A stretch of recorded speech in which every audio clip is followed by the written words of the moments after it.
ब्याह ना कर बनावे वाली बिटिया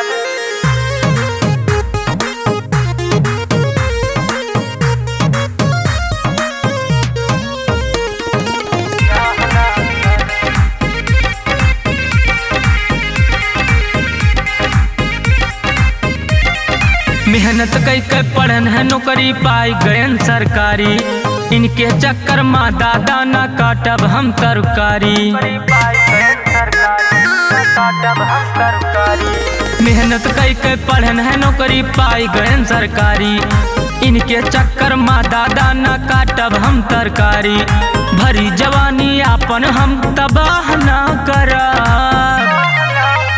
रील बनावे वाली बिटियन से बियाह ना करब। रील बनावे वाली बिटियन से बियाह ना करब। कइलो शादी आए बाटे अगुआ, कइलो शादी आए बाटे अगुआ, नाही तो ए भैया रही जाबो लड़ुआ। कइलो शादी आए बाटे अगुआ।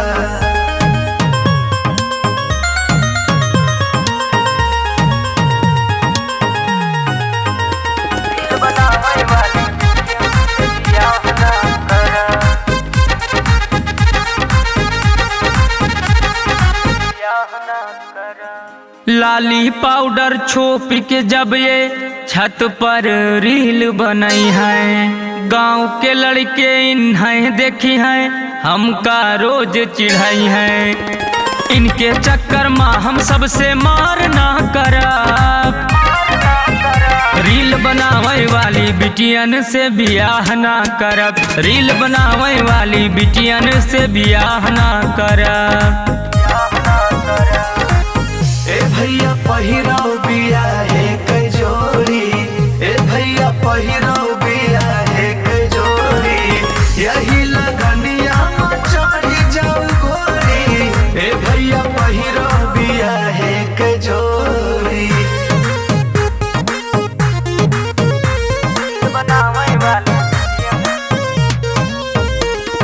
बियाह ना करब।